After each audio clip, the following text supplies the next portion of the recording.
बेंगलोर में घटना घटी है। 14 साल का एक बच्चा, 15 साल का उसका भाई, दो भाई हैं। 14 साल के बच्चे ने अपने माँ बाप दोनों की हत्या कर दी। एक बहुत बड़ा बोल्डर उनके ऊपर फेंका, बाप के ऊपर। पिता को मारना चाह रहा था, माँ दुर्भाग्य से क्योंकि साथ में थी, उसकी मौत हो गई। और फिर पूछा गया कि ऐसा क्यों किया भाई तुमने?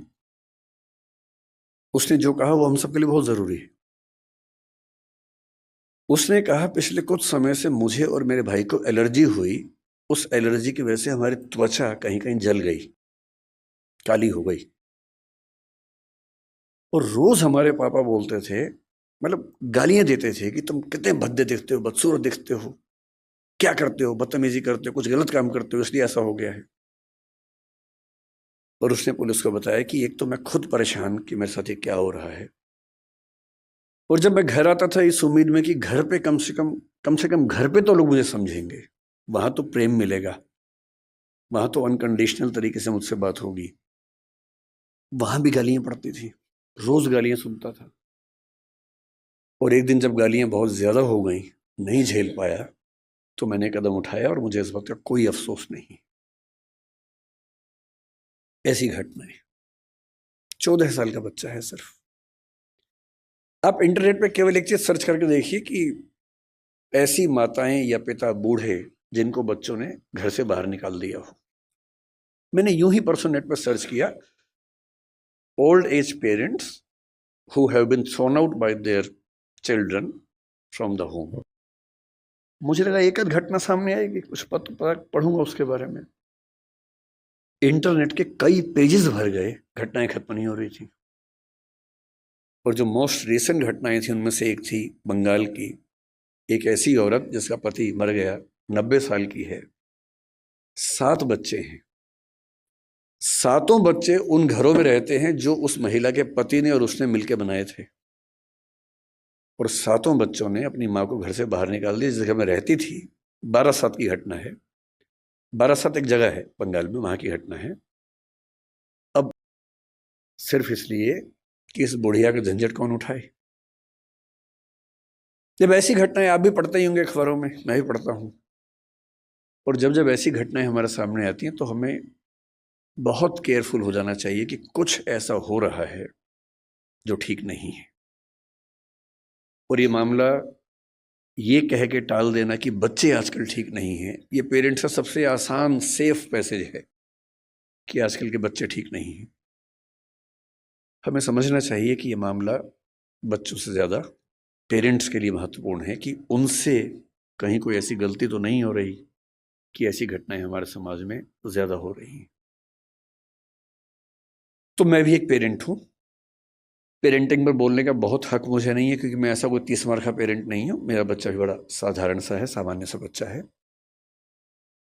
पर मुझे एक बात का सुकून है, मैं उसकी साधारणता को बहुत एंजॉय करता हूँ। मुझे बड़ी खुशी होती है। और जो सबसे अच्छा बाप मुझे लगा पिछले 10-20 साल में इस समाज में, सबसे अच्छा बाप, वो मध्य प्रदेश के सागर में रहता है, एक कॉन्ट्रैक्टर है। 2018 में एक खबर पड़ी, मैं पढ़ के दिन भर खुश रहा उस खबर को पढ़ने के बाद। उसका बच्चा 10वीं क्लास में फेल हो गया। अब हम सबके बच्चे फेल होते हैं कहीं ना कहीं। अब पूरी क्लास में फेल नहीं होता, एक सब्जेक्ट में फेल हुआ, कहीं नंबर कम आ गए, ये सब होता ही है हमारे साथ, कौन सी खास बात इसमें है। पर हम सब छिपाने में लग जाते हैं। हम सब बच्चों पर दबाव बना बना के उनको कोटा भेजते हैं, और फिर हम खबरें पढ़ते हैं कि एक साल में 25-30 बच्चों ने सुसाइड कर लिया, क्योंकि वो दबाव झेल नहीं पाए सफलता का। उस बाप को बड़ी चिंता हो गई कि मेरा बच्चा फेल हुआ है, उसके आसपास के बच्चे चिढ़ाएंगे, उन बच्चों के पेरेंट्स चिढ़ाएंगे, बुलिंग होगी, इस बच्चे पर दबाव ना हो जाए। उसने क्या किया, उसी दिन शाम के समय एक बहुत बड़ी पार्टी दी। सबको बुलाया, एक पार्टी है, बताया नहीं क्यों बुलाया, बच्चे को उसमें बुलाया। और मैं दंग रह गया कि कोई बाप इतना सुंदर कैसे हो सकता है, इतना खूबसूरत बाप, कि मेरा बच्चा फेल हो गया, मैं तो इसको भी सेलिब्रेट करूंगा। भाई मेरे बच्चे ने मेहनत की थी, नहीं रिजल्ट आया तो क्या हो गया।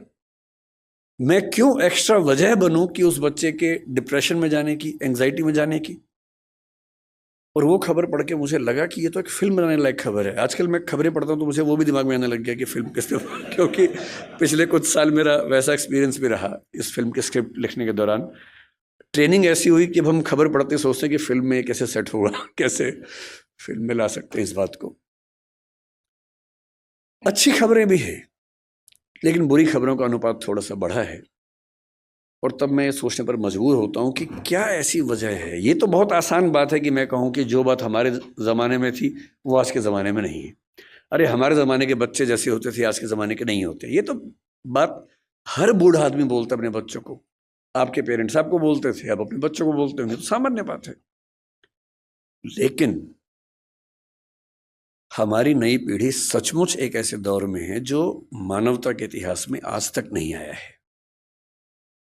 और इसको हम जितना जल्दी समझ लेंगे उतना अच्छा रहेगा। हम जब बच्चे थे, हम स्कूल जाते थे, स्कूल में कुछ गड़बड़ हो भी गई तो स्कूल में बात खत्म हो जाती थी। बहुत हुआ तो पेरेंट्स के पास चिट्ठी आती थी, फिर घर में पिटाई होती थी। उतना ही मामला था।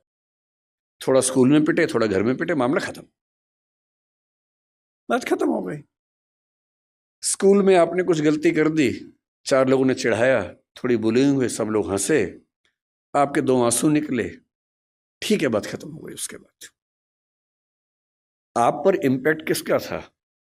टीचर का था, पेरेंट्स का था, स्कूल के दोस्तों का था, गली के दोस्तों का था। इतनी दुनिया हमारी होती थी। हम खूब खेलते थे स्कूल के बाद, स्वाभाविक था, कुछ और था ही नहीं खेलने के लिए। हम क्या करते, खेलते ही थे। कभी क्रिकेट खेला, फुटबॉल खेला, कंचे खेले, गुल्ली डंडा खेला, सब कुछ खेला। पर खेला, घर से बाहर निकले, खेले हम लोग। जब मेरा स्कूल खत्म हो रहा था उस समय वीडियो गेम्स आनी शुरू हो गई थी। मारियो नाम की एक वीडियो गेम आई थी जिसका मैं बाद में चैंपियन बन गया था। मैंने ठीक ठाक उसमें अभ्यास किया था। और उसके लिए खेलने के लिए स्पेशल जगह जाना होता था। एक वीडियो गेम शॉप होती थी, घर से पैसे चुराने होते थे या मांगने होते थे, क्योंकि वहाँ पैसे लगते थे। पैसे इतने कहाँ से आएंगे? फिर आप वहाँ खेलेंगे, दीवानों की तरह खेलते रहेंगे। वो शुरू हुआ था। आज के बच्चों की जो हालत है, मुझे क्योंकि ऐसे बहुत सारे पेरेंट्स मिलते हैं, बहुत सारे बच्चे भी मिलते हैं। कई बच्चे मेरे पास आके जब अकेले में बात करते हैं तो कुछ ऐसी बातें बोलते हैं जो पेरेंट्स हमें नहीं बोल सकते हैं। मुझे उनके पेरेंट्स पे तरस आता है। जो घटना मैं आज तक नहीं भूल पाया, मुझे एक बच्ची ने आज से 15 साल पहले आके क्या कहा, लगभग रोते हुए, कि मैं आईपीएस बनना चाहती हूँ। मैंने कहा ठीक है, तो उसमें रोने क्या बात है? आईपीएस तो खुश होकर बनो, रो के क्यों बनना है? अभी मामला सीरियस हो गया, मैं चुप हो गया। मैंने पूछा फिर आपके पेरेंट्स ने क्या एक्शन लिया, पुलिस में रिपोर्ट की या नहीं की? उसने कहा नहीं, पुलिस तो बात की बात है। मेरे जीवन की सबसे बड़ी दुविधा ये है कि मैं अपने पेरेंट्स को बता नहीं सकती, क्योंकि वो मुझ पर भरोसा नहीं करेंगे, मेरी ही गलती निकालेंगे।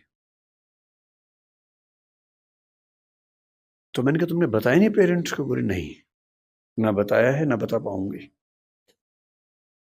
आज तक किसी को नहीं बताया है। रोज घुटती हूं अंदर ही अंदर, आज पहली बार आपको बता रही हूं। और आईपीएस इसलिए बनना है कि जो मेरे साथ हुआ किसी और के साथ ना हो।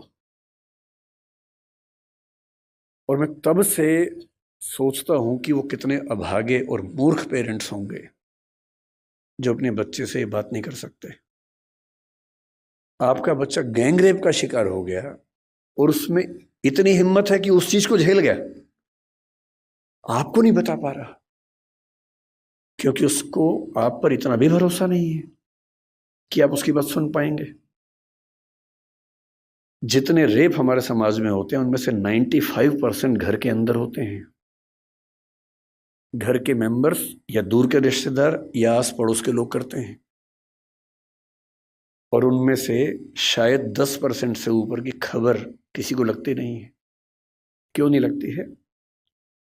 क्योंकि जब जब कोई बच्ची अपने पेरेंट्स को बोलती है कि ऐसा हुआ है, पेरेंट्स कहते हैं कि नहीं, तूने गलती की होगी, या छुपा दे, दबा दे बात को, चुप रहे, दूर रहा कर उनसे।